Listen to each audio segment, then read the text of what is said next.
I am your host, Nicole Will, and we're so happy you're here as we navigate the world with your aging loved one. We are here to come alongside older adults, family members, and the senior living community as we explore the world of aging and elder care with helpful resources, informative interviews, and approachable conversation. We get to do this together, so join us on our journey, and this is the Will Gather podcast. What is your unique purpose? How do we build resilience? How do we activate our joy in the midst of caregiving?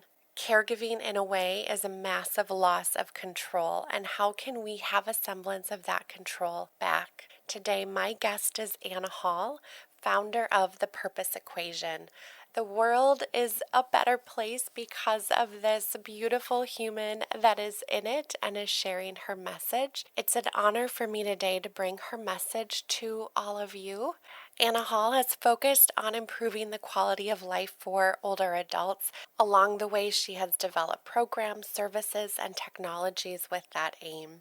Anna has served as a Chief Purpose Officer, and throughout her career, she has witnessed how purpose builds resilience and improves wellness, and her mission is helping people define and activate their purpose. The Purpose Equation, an evidence-based framework that guides individuals to discover their unique purpose. This framework is the basis for programs and workshops that are designed to identify purpose, spark joy, and personal growth at any age and at every moment. As caregivers, we put off our purpose, but you really need your purpose now. And the good news is that it is inside of you. This conversation today will start us on that discovery, and we're able to put words to it. What is purpose? How do we think about purpose? What do we value in life? What can we change? What gives us value right now? Anna and I talk about her journey into creating the purpose equation, who her purpose teachers were and are, how we are all connected through innately being and having purpose. As caregivers, how do we use this mindset to build resilience? And how does it support our health? How do we activate joy as often as possible? And we even dive in a little bit to what my purpose is, and we explore what that looks like in discovering who we are and what brings us joy. We talk about the richness of life. It's being vulnerable, it's being authentic, it's feeling the pain, it's finding the joy, and all of those moments that enrich our lives. We all have purpose inside. We have the ability to define it and then share it. Here is my interview with the wonderful Anna Hall. Anna Hall, you're here with me. I'm so excited. I've just looked forward to this conversation. Even in our little conversations that we've had leading up to this, I always learn something from you, and I feel inspired, and I just cannot wait for everybody else to witness you. So welcome. Thank you. Oh my goodness, Nicole. I'm pinching myself that I get to have a longer conversation with you and be on your podcast. It's an honor and a joy. Thank you so much for having me. Thank you. Thank you for being here. It means so much. We get to have such good conversation today, and I know that it's going to be so meaningful for people as we talk about purpose, and we're going to touch on compassion for ourselves and so many different things. So part of it today is just we'll go through a little bit of your background and what led you to that, but also have some free flow in our conversation, because I think when we open ourselves up to that, the magic can happen. So I'm looking forward to that. Tell us about you. And you've been actually in this space for 20 years, improving the lives of not only older adults, but just people in general. I'd love for you to tell us how you got here. Well, it turns out that I've always been obsessed with purpose, but I just didn't have a name for it. Yeah. And as I was preparing for our conversation, I started thinking about caregiving and caregivers and what my personal experiences have been. And I want to take this moment to honor the first caregiver I encountered in my life. Her name was Elsie Sniffen. I keep a picture of her right here at my desk because she inspires me. When I met her, she was in her 80s and she was a caregiver for her best friend, Ruthie. And they were both my adopted grandparents. So growing up, it was so natural for me to be around older adults and to see love and friendship and wisdom and humor through the lens of someone in their 80s and 90s. So, Elsie, thank you. Yeah. Thank you, And Elsie. I really think that she made more of an impact on me than I've acknowledged even up to this moment. So thank you, Nicole, for Wow. bringing this to my mind. So good. Um, but then I started volunteering in a nursing home. When I was in high school, I had an adopted grandparent named Beanie, and I went there to try to boost, his spirits. And he ended up making such an impact on me. I wrote my college essay about him. Mm, wow. And then when I was in college, I worked as a personal care assistant for a man who was working full time in disability services, running the department. And he was living with advanced muscular dystrophy, Wow. already 5 years beyond his expected lifespan. Purpose. That's what kept him Yeah. going. Purpose. Yeah. That's what kept Elsie going. And then in your introduction, you're so right. You said, I've been working to enrich the lives of older adults and everyone who works within the aging services field. Yes, and they've enriched my life more than Mm, I could ever imagine. And I mhm, think for all of us who work in the aging services field and are lucky enough to mhm. interact with caregivers and care recipients and the dyad, it's to me, this is the richness of life. Yeah. It's being vulnerable, it's being authentic, it's feeling the pain because the pain is real. Mhm, And it's also finding the joy in moments throughout the mhm, day that mhm, enrich our lives. So I feel very lucky to have had this 20 years in senior living, mhm. and to now take my obsession to a full-time job is even better. It's so good. Yes. And you could see how that whole journey and what you've learned from all of those amazing people brought you to where you are now. And we need to go through that to kind of suss out what that is for us and our own purpose, and then diving forward to be able to then gift that to people that we encounter. My experience too, we have similar experiences. My mom brought us to a nursing home when I was growing up quite a bit. And we would visit a neighbor, and her name was Marguerite. And we would always play Yahtzee with her. And she always would like blow on her dice and be like, "Come on, baby." It was so, and the same thing every time. And I'll just never forget it. And then fast forward to more older adults in my life, and being in college, working in that space as well, and then as a career. But I feel that that's so true when you say that they enrich our lives even more, right? We're there and we're loving on them, but we also, and for me, I got so much in return. It was such a gift. Such a gift. I love that you speak about purpose and sharing our purpose with others as a gift because it truly is. Mm-hmm, We mm-hmm, all have purpose inside. And so we all have the ability to first understand our purpose and define it because mm-hmm. that helps our brain to activate it more. And then sharing it is such a pleasure, such a joy, so exciting. Yeah, it really is. And it fuels us. It does. It does. It keeps us moving forward.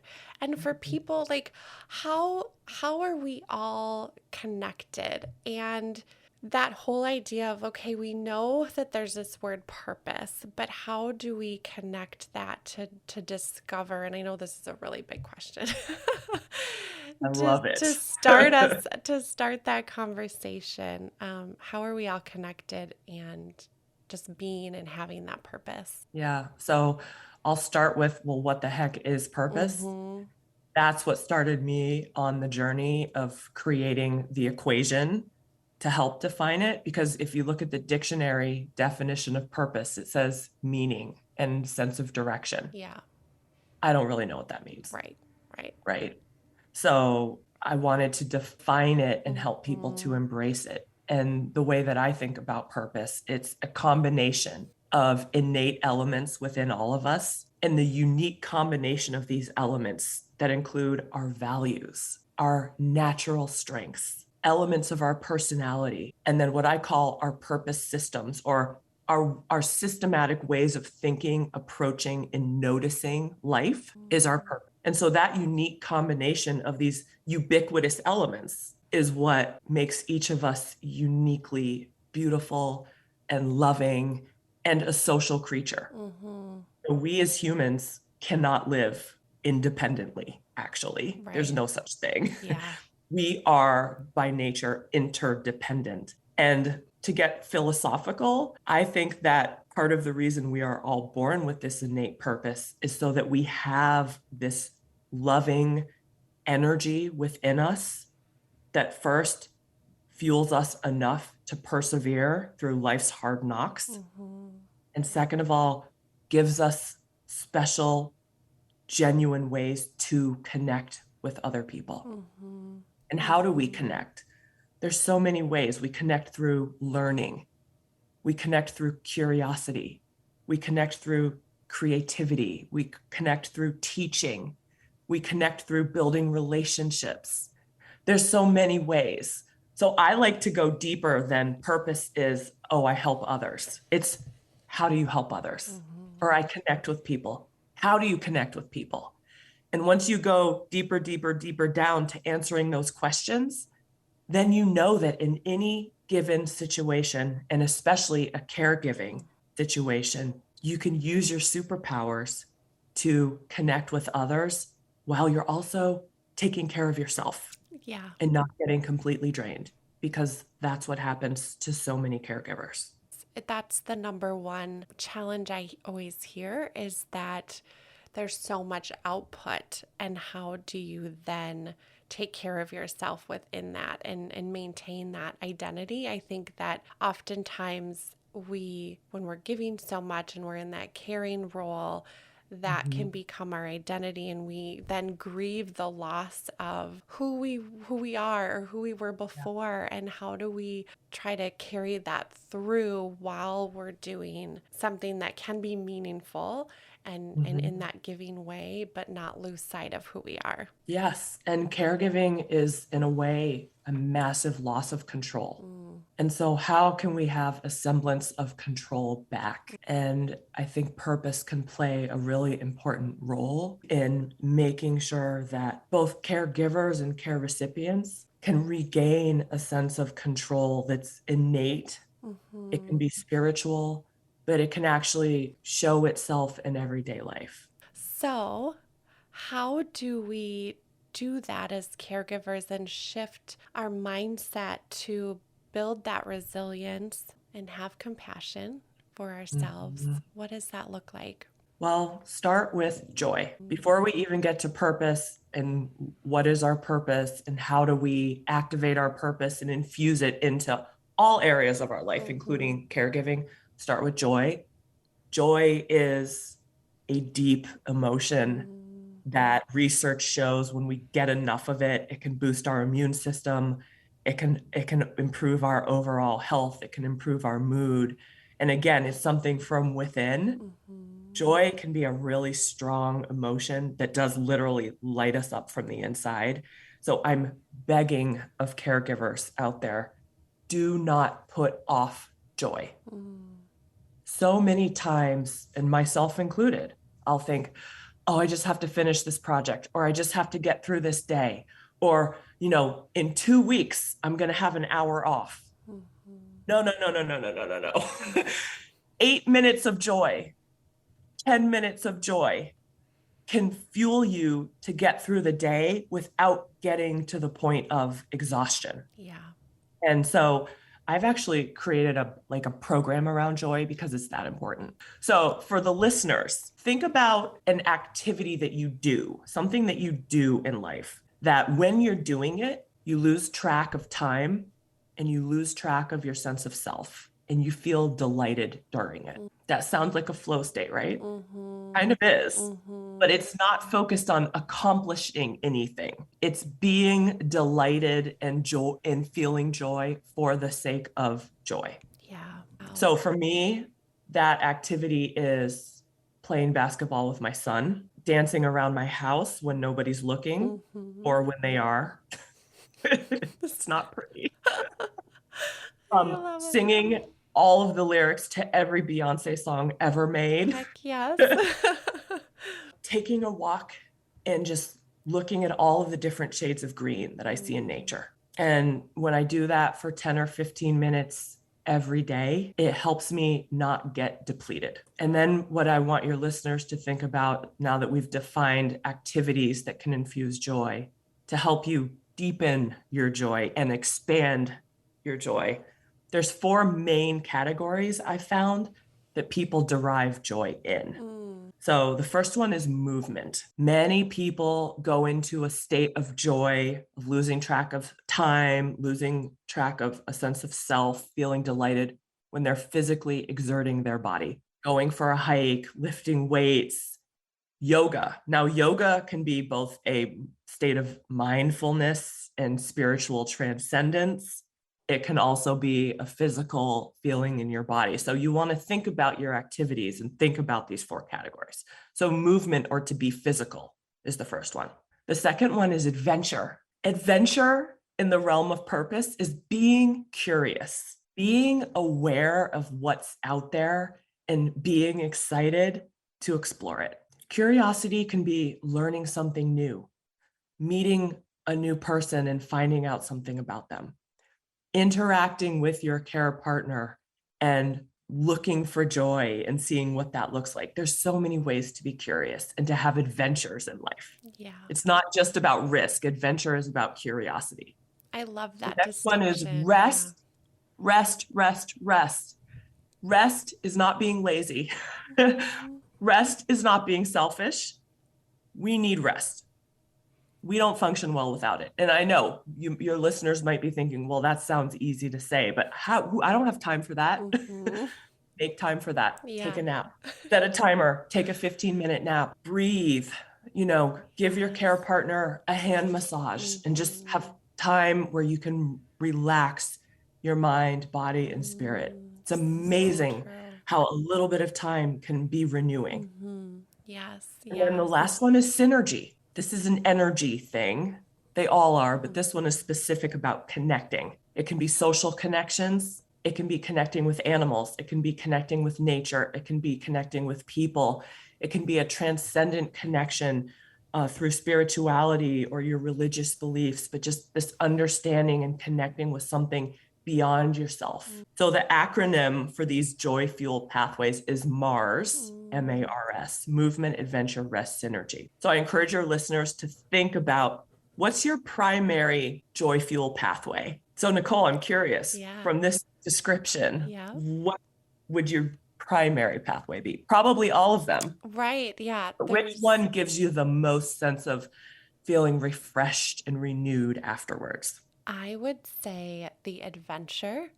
And when I loved your distinction with it about it's being curious. And so for me, that curiosity in learning new things about people and also travel, I feel alive when I can explore, interact with different cultures and people. And that for me is like what came to mind immediately when you were talking about that. Okay, so you said exploring people, exploring Mm-hmm. countries, Mm-hmm. places, cultures. Mm-hmm. Food. How I love food? food. Oh, I love food. I love food. We could do a whole Oh, we podcast on could. love of Yes, food. I agree. So when you think about being curious, how could you, what kind of specific activities do you do that spark your curiosity, that don't require you to get on a plane and go somewhere? Right. Yes. That is yeah, cuz travel it's like okay, plane.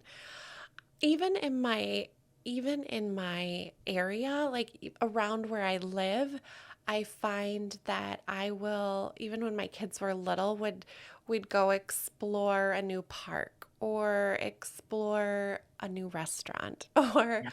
um, meet new people at a festival or things that were in our area where it would give me a little bit of that sense of adventure and curiosity, Mhm. and connecting and learning more about people. I'm so fortunate that I get to be able to do that for my work, which I love. It gives me that joy every day of showing up with curiosity and learning. So there is adventure, I think, in learning new things about people and places because it's the unknown. And I think, too, when we're stepping into the unknown, there's a little bit of that adventure there. Yes, there can be a Mm-hmm. little bit of fear of the unknown Mm-hmm. and surprise, Mm-hmm. and Mm-hmm. it's exciting. Yeah, it So, is. so when you connect with people through your podcast, through Mm-hmm. conversations, try thinking about it as, okay, I get to joy fuel now. Mm. Love that. Love And that. that brings the ability for you to activate this joy Mm. higher up into your awareness. So now a conversation, I love connecting with people. Now you can say in your mind, I'm connecting with someone I get to joy fuel. Wow. So good. Does So that feel good. different? It does. My listeners cannot see. I'm like taking notes. I love it. I'm like writing this down. Yeah, that does feel different because then it's being intentional about that. Yes. Yeah. There was something you said about the rest piece and how necessary it is. And I read something about it made me think about it differently because it was that if we do not take rest when we need it, our bodies Mhm. will decide it for us anyways. And it Yes. most often will not be convenient. And I thought about that as I go through life and for our listeners is to optimize and take those moments and times Yes. because otherwise your body's going to do it for you anyways. And it might not be when you want it to happen. Right. Exactly. I So, mean, it can result in illness, mm-hmm, more depression, just feeling exhausted and irritability. You're not mm-hmm, showing up as your full self when you're drained. yeah, So, taking time for joy fuel, rest, being curious, learning, meeting people, synergistic connection, adventure, physical movement, that's not selfish. That's making sure that you can show up and have the energy to bring the best of yourself to life. yeah. Wow. So So good. I want to give everyone here a purpose prescription. Mm-hmm. I prescribe joy because it's that important. So Nicole, let's give you a purpose prescription for Okay, joy. let's do it. Okay, so let's get specific about you activating your curiosity intentionally. So what could that look like on a weekly basis? How much joy would you like to infuse Oh, I for want all the you? joy. I want all the joy.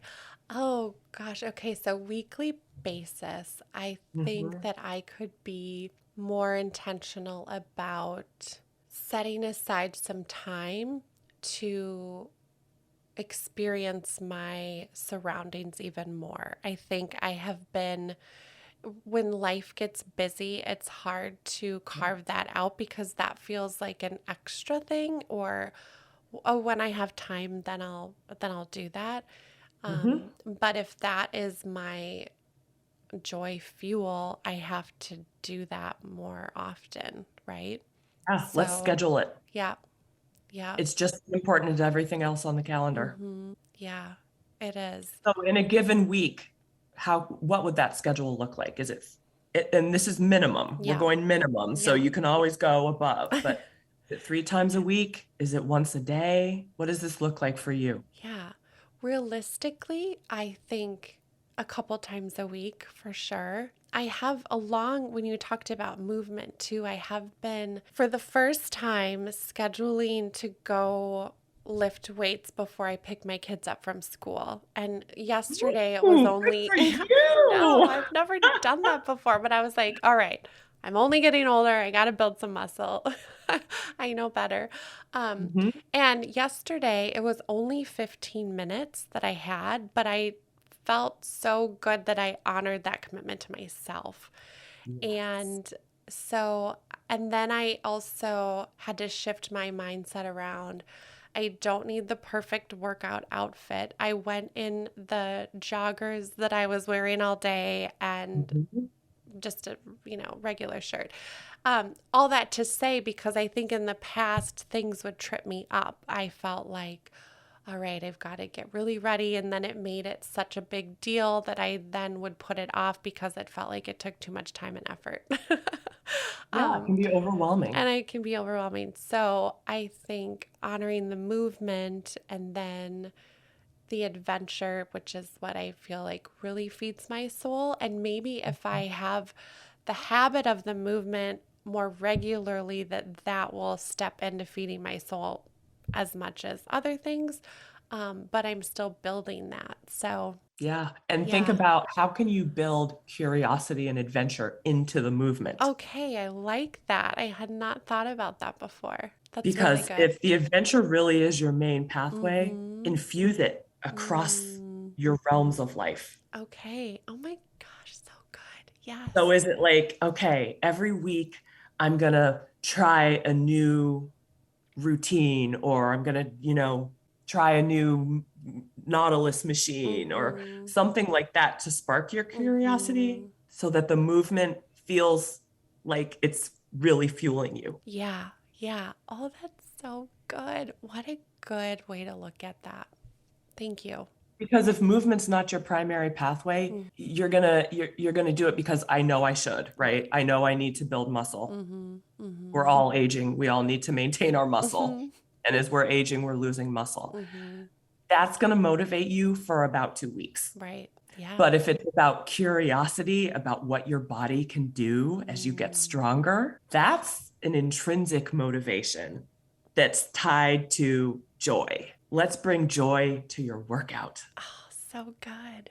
Yes. Just that little shift changes it, right? It changes the mindset around it. Totally. And now let's switch the perspective. So, as a caregiver, how do you spot joy in your care partner? That's a big one. It's a big one. And sometimes we can have this conversation and talk about Mars and look at the person's life and try to see where they feel excited, something that they would do not because they have to, just because they would do it anyway, Mm-hmm. which of course is also tied to purpose. But Mm-hmm. when you're with your care partner, look for signs of joy, focus, excitement, a smile, leaning forward, leaning in to certain activities. Mm. That joy can build resilience and health and wellness. And then the best part of all is when you can share in joy together. Mm-hmm. Caregiving is there's so much work and task orientation related to the responsibilities of being a caregiver and medications and physical care and all of those things. This is an opportunity as well to really, again, maybe it's scheduling time to share in pure joy with your care partner. That's such a good reminder to be able to do that. The days can be long, and Yeah. being intentional about focusing on that, I think, can get us possibly through those really hard times. Yes. And Yes. how do we then take that as we're wanting to capture those moments in caregiving with our care recipient and care partner Mhm. to then honor within us that dynamic and wanting to then fuel our own purpose and have compassion for ourselves? So when you think about your purpose, think about what is it that you value in life? And in the purpose equation, I help people kind of narrow the values Mm, because values are, again, intrinsic. They're part of us. They can change and evolve over time. So mhm, think about what do you value most right now? Is it learning? Is it teaching? Is it relationships? Is it nutrition? Is it wellness? Is it civic engagement? Think about what kind of lights you up and gives you a sense of meaning in life. mm, And then again, bring that into your daily intentions mhm. and think about how you can activate it in the little ways. Purpose is not reaching a goal. It's not like Anna will have fulfilled her purpose when everyone has completed their purpose equation. Yeah, yeah. Although I would love that because I think the world would be a way better place. Completely. Purpose happens in moments. It's moments building upon moments. Mm. So purpose knows no scale. And purpose itself, I don't think has goals. Purpose is part of our being and it wants to be present all the time to carry us through life like an internal scaffolding. So I think caregivers sometimes think, well, I'll have time for my purpose later. And you need your purpose now. And the good news is that it's inside of you. It's right there. But it's a matter of knowing how important it is. Literally, it can add 7 years to your life. It can improve your health. It can improve your grip strength. It is protective from a cognitive sense. It can stave off symptoms of dementia. On and on and on. You all can Google all of the health benefits of purpose. But for caregivers, those health benefits are important because often we see a decline in health of the person who's responsible for the majority of the caring. And so how can you have purpose as an intervention, a proactive intervention for your own wellness? That's really what it is. Wow. And you don't have to go anywhere to activate your purpose. Think about what you value in life and bring that to daily life. So Nicole, with curiosity, you said that you value learning and relationships and connecting with people. So joy fuels connecting to your values. So think about, how can you infuse learning and sharing about what you learn into your daily life?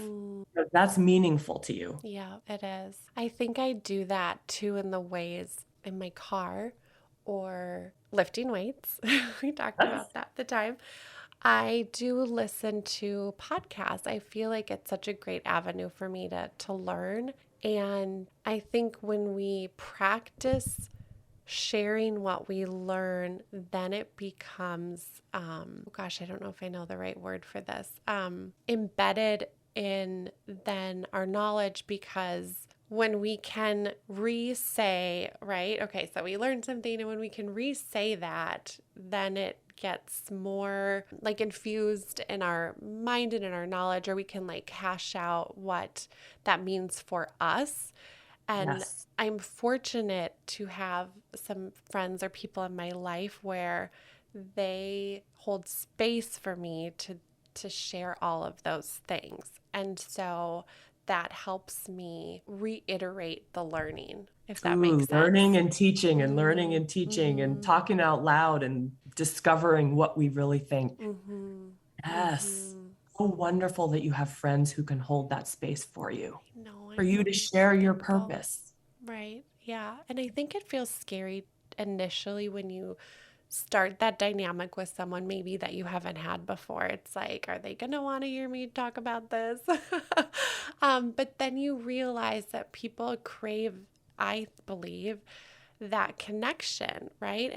And so rather than talking about, other people or things, it's to dive into then those meaningful, deeper conversations about what we feel about life and our thought process and what we're learning. Even then deepens your relationship because you learn about each other in different ways. Absolutely. And you said the key word there, that's meaning.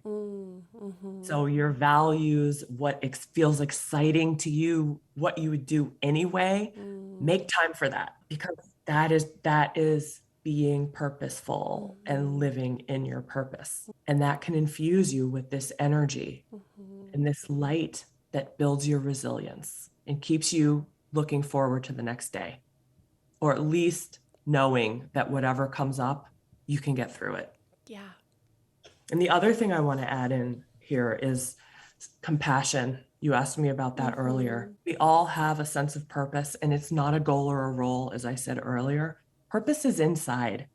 So when you can hone in and put words around it, like I value learning, I value connecting, I value sharing what I learn with others and having stimulating conversations and exploring. Okay, we've got some purpose there. And that's something that you can do at work, at home, in relationships with your kids, with your family, driving in your car when no one else is around, right? Yeah. And that's a way to anchor to self-acceptance. So many of us go through life thinking, I wish I was this way. I should be doing this. One day I'll do that. This is a way to anchor on to the here and now, this beautiful part of you that you naturally value.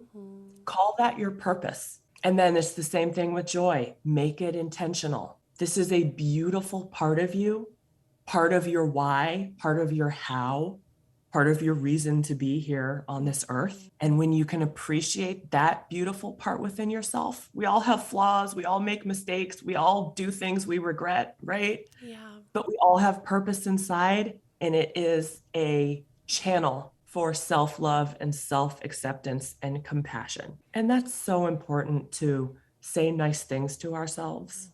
It is. And purpose can be the centering of that internal dialogue that has such ramifications on our external world. Yeah, it does. I had a friend, I would say, call me out on that a little bit. I can't even remember what the thing was, but I was talking about what I was doing and myself and how I was mad at myself for maybe something I didn't do. I can't remember the details, but I remember her words clearly were, would you talk to your best friend like that? How you're talking to yourself, or to your young daughter who sees the world with bright eyes, would you give that same words to her? And it's like, I never would. Why are we are so much harder on ourselves, and we don't realize the implications when we don't talk to ourselves in a way that we need to. Yeah. And so many of us do that as it's a survival mechanism to say, okay, if I'm hard on myself, then I will keep doing what I need to do. Like I'm going to be my own drill master. And it just doesn't work in the long run. It's more exhausting. And then we run ourselves out of energy. And then we wonder, what happened? I was trying so hard. Right. Right. But if we can give ourselves some grace and some compassion, and maybe not do one of those things on our to-do list and get some rest instead, can make our days feel more doable. So for the person that says, I don't have any time for that, I'm caring 24/7, you don't know what it's like, this is way too hard, what would you say? Start with joy. Find a way to share joy with your care partner. 10 minutes. It's just slowing down, making joy a priority. Can you be curious together? Can you watch a video together about travel in a distant land? Can you listen to music? Can you go on the deck and listen to the birds? How can you connect with each other on a deeper level? What don't you know about your care partner? Be curious. Explore other avenues. Tell me about your childhood. Tell me about your favorite recipe. Be curious, just for the sake of being curious. Yeah. And that's a way, if you can't get away and you really don't feel like you have an escape hatch, joy can be that escape hatch. And the beauty of joy is it has a residue. I like that. So that 10 minutes of joy can infuse you with resilience for the rest of the day. Don't you think too that joy begets joy? That when we are intentional about creating those moments, then we have more of an awareness to continue to do that. That it can compound. Absolutely. Yeah. Absolutely. Yes, joy is contagious. It is. It is. Yeah. Share it freely. This is one of those things we want to spread. Freely spread it. Oh, yes. And same with purpose, like connecting with another purpose in the realm, with another person in the realm of purpose is so exciting. Yeah. Purpose is exciting, and life can have excitement in little moments. In the midst of suffering, joy can exist. Yeah. I think many caregivers, I'm not going to think of the right term now, but it's like anticipatory grief. I think, Yeah. is a real thing. So please know that grief and joy are not mutually exclusive. Right. Any feeling that you have or any thought that you have in the moment feels like it will last forever, and it's scary. It can be scary if it's a hard one, if it's a hard feeling. You can keep your awareness of joy kind of in your back pocket. And in the midst of sadness and anger and denial and wishing things were different, you can also find the humor, move your body, be curious, and infuse joy into this grief journey that is not linear. And again, build the resilience. And also, connecting in purpose with as care partners. What is it that gives a sense of meaning to the person who you're caring for? How can you give that person a sense of I matter and I'm useful and I can be helpful? Maybe not in the ways that I was in the past, but in little ways, in little moments can make such a difference. Health-wise, perspective, wellness, resilience, all of those words. All of it. Yeah. Mhm. That's a beautiful reminder to be able to Humans do need that. meaning, Yeah. all of us. Yeah. We need it to live, right? When we lose our sense of meaning, we lose our reason to rise. Life is hard enough. Figure out your purpose. And then, first of all, nurture it within yourself. You know, what are your strengths? Is kindness something that comes naturally to you? That's a character strength. It's a superpower. Be intentionally kind in little ways. Do it for a week. See what happens. I promise you'll feel better and you will love yourself more. Yeah. So good. I'm like nodding my head. So good. I love that you talked about giving people the permission to feel all of those different feelings, that there can be joy in grief, there can be meaning in the hard times, and that they can live together, and the permission to, we don't have to tie ourselves to one emotion all the time, and we can feel different minute to minute, hour to hour. Yes. Yeah. That's really the truth of the human experience. And denying our emotions doesn't make them go away, it makes them build up. Yeah. So allow yourself to be a human. You can be angry, you can be sad, you can feel the feels. It doesn't mean you have to act on them, but you can feel them. And having a sense of purpose, knowing that you can give and get meaning every day, can give you the confidence and the inner strength to know that you can survive that emotion. Wow. Yes. You've had incredible teachers in your life, and I would love for you to share with us how they impacted you. I know that that's important for you to share. Oh, it is. Thank you. Mm-hmm. So, Elsie, I shared about at the beginning of our conversation. My next purpose teacher is I want to talk about Alan, who was working full time. He was a lawyer, head of disability services at a university. His muscular dystrophy had progressed to the point where he could move one finger to transport himself in a motorized wheelchair. Wow. As his personal care assistant, and I was 19 years old, bathe him, toileting, suction his lungs. Imagine what it must have felt like for a 35-year-old man to have a 19-year-old girl having to do this for him. And then after all that, we'd go to work.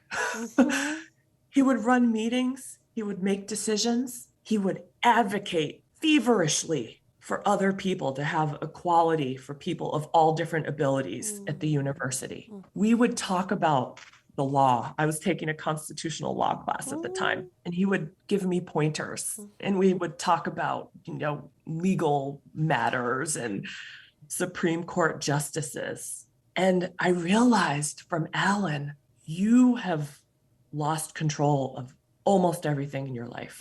You are getting up every day, going through hell, and showing up because you are so driven to be an advocate, literally until your dying day. That's what fueled him, right? His purpose was, yes, helping people. It was being an advocate. It was giving people who didn't have a voice a platform to share that voice that they actually did have. Wow.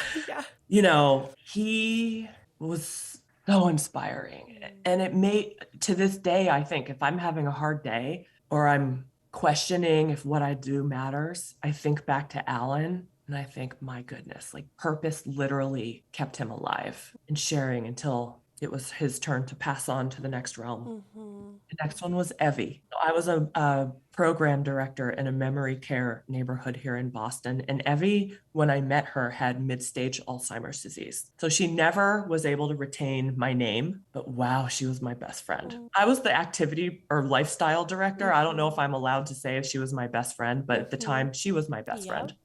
She loved learning. She was a teacher. She taught me the word picayune. She was just appalled that I had no idea what that word meant.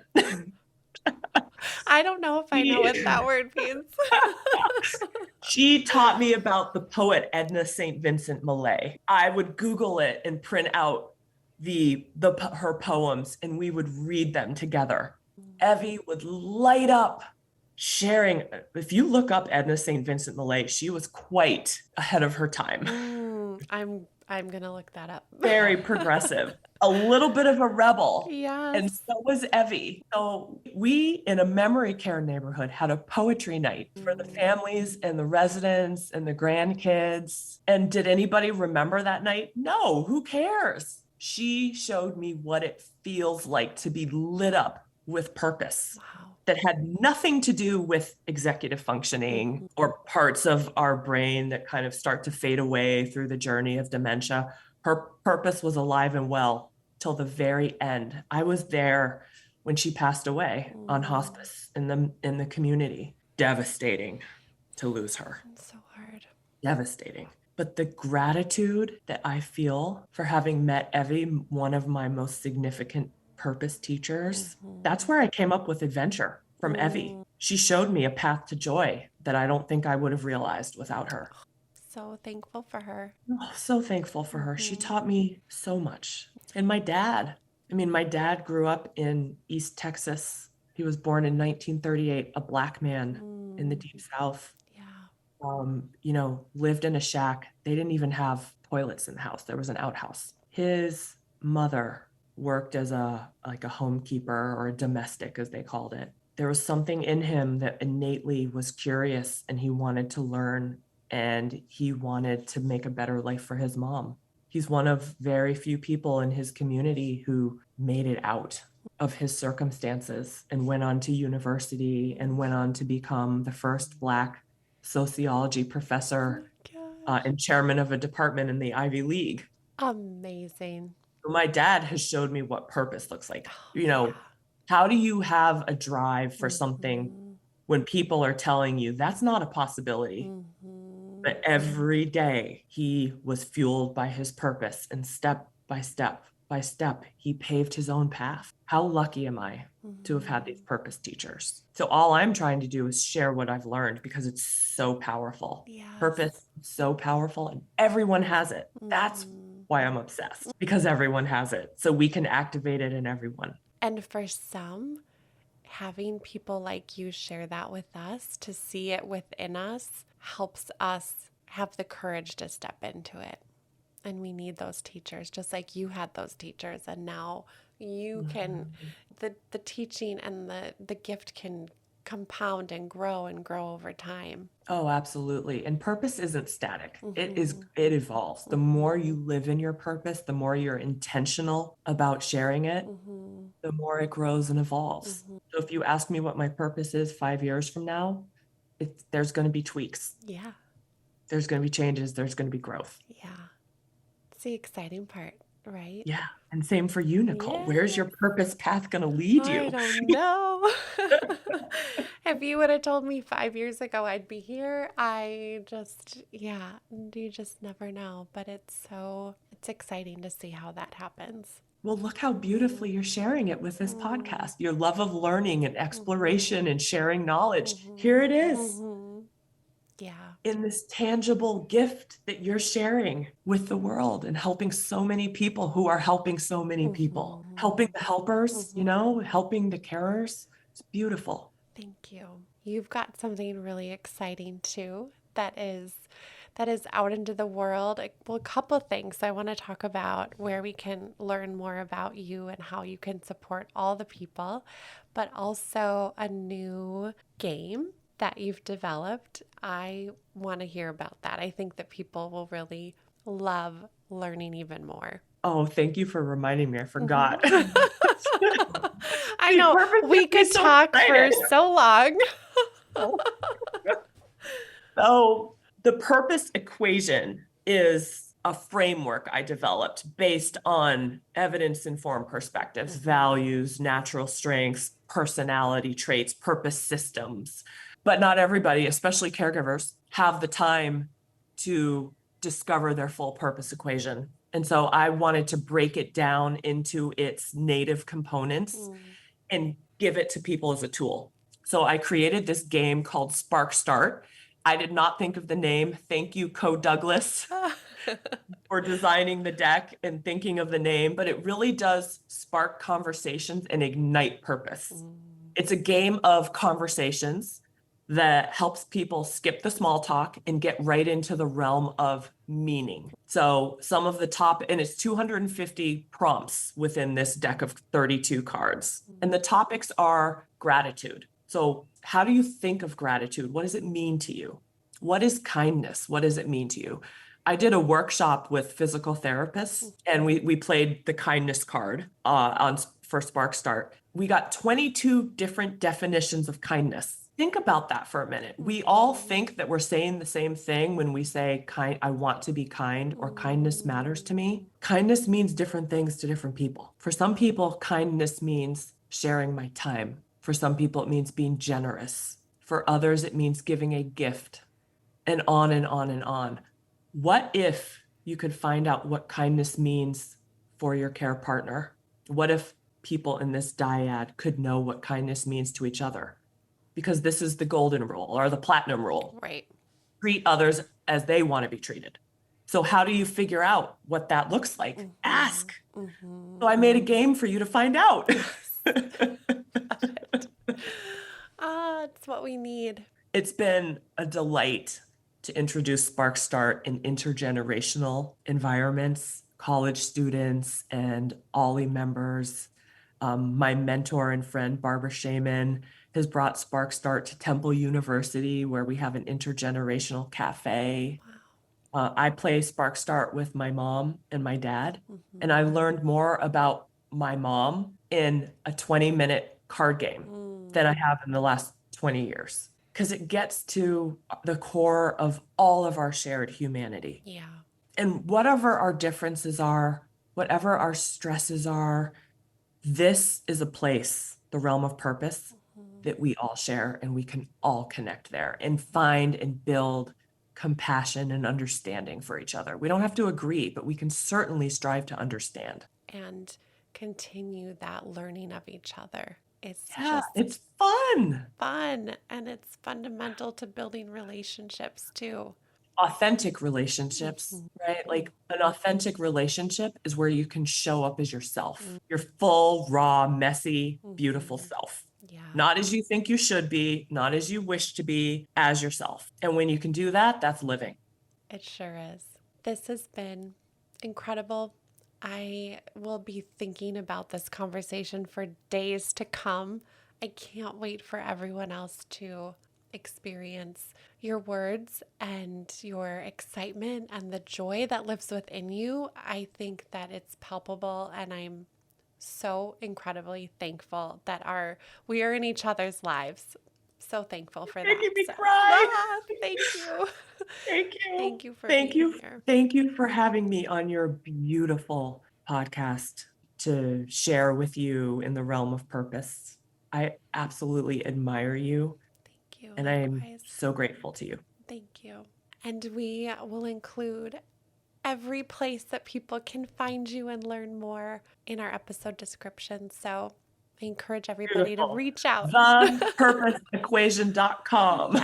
Yes. Go find Anna. Thank you so much.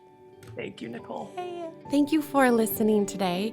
If you enjoyed our episode, please subscribe and give us 5 stars. In all honesty, we'd love to hear from you. Thank you so much for listening to our episode.